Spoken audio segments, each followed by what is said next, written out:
One question that I hear regularly about growing companies is how much of the growth is just plain luck? Well, there certainly is an element of being in the right spot at the right time, no question. However, capitalizing on the opportunity and sustaining the growth is no accident. I can't tell you how many times I've seen companies that have had some good luck but could not hold on to that success.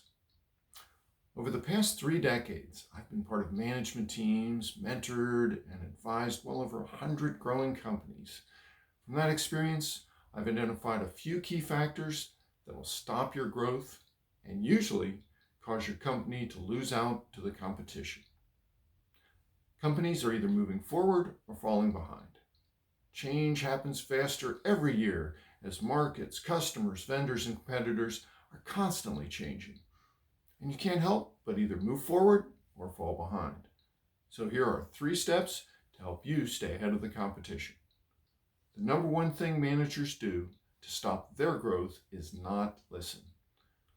It is one thing to hear someone's words. It is quite another to really listen. We've been taught and schooled to listen, to respond, to give an answer, ideally the right answer.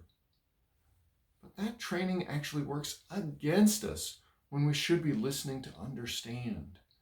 When I talk to managers about listening to understand, one of the most common responses I hear is something like, well, but I already know the answer, or I know what they're going to say.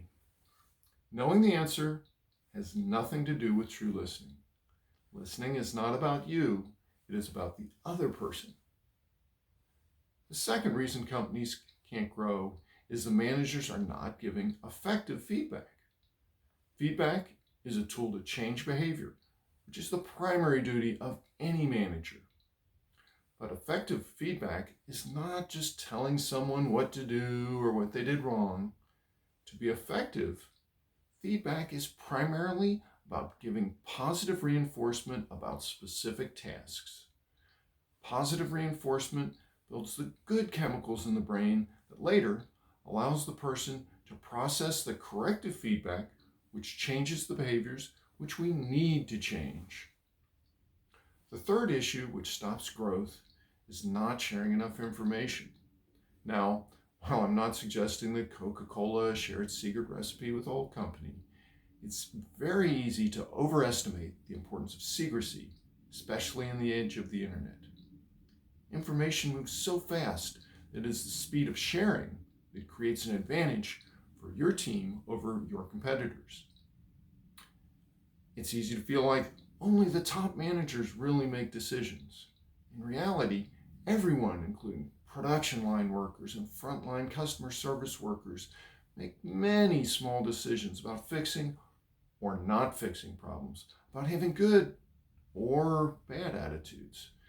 Sharing information about what is happening in the company, problems that are happening, and what decisions they can make allow them to confidently make these decisions. These little fixes and attitudes are happening every day and add up to a big difference in your customers' experience when dealing with your company.